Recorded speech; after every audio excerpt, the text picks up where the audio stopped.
তো চলো আজকে আমি তোমাদেরকে দেখাবো এই যে ঘটি হাতা ব্লাউজটা সেটা কিভাবে কাটিং করবো। তো দেখো দুটো পার্টে কাটিং করে নিয়েছি, মানে হাতের যে লম্বাটা আছে সেটাকে আমরা দুই ভাগে ভাগ করে নিয়েছি, পার্টটা করে নিয়েছি আলাদা। আর এখানে দেখো কুচির জন্য 5 ইঞ্চি রেখে দিয়েছি, তারপরে আমরা হাতের ড্রয়িংটা করে নিচ্ছি। হাতা কাটিংয়ের ভিডিও যদি দেখতে চাও তো আমার চ্যানেলে গিয়ে দেখো, ওখানে হাতা কাটিংয়ের ভিডিও কিন্তু দেওয়া আছে। তো দেখো দুই সাইডে আমরা কাট দিয়েছি, এখন কিন্তু কোনো রকম কাটিং করবো না, জাস্ট আমরা 13 ইঞ্চি বা যতটা তোমাদের ইচ্ছে হবে লেন্থে যত নেবে তত বেশি কুচি হবে।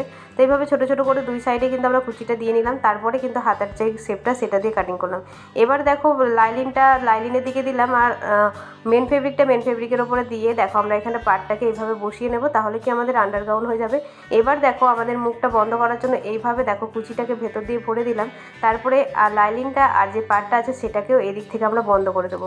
তাহলে কি বলো তো, এটা আমাদের পুরো আন্ডারগাউন হবে। এবার এই সাইড থেকে আমরা এইভাবে বের করে নেব, তারপরে সুন্দরভাবে আয়রন করে নিয়ে তোমরা এইভাবে একটা চাপ সেলাই দিয়ে দিবে, দুটো চাপ সেলাই দেবে, তাহলে বেশ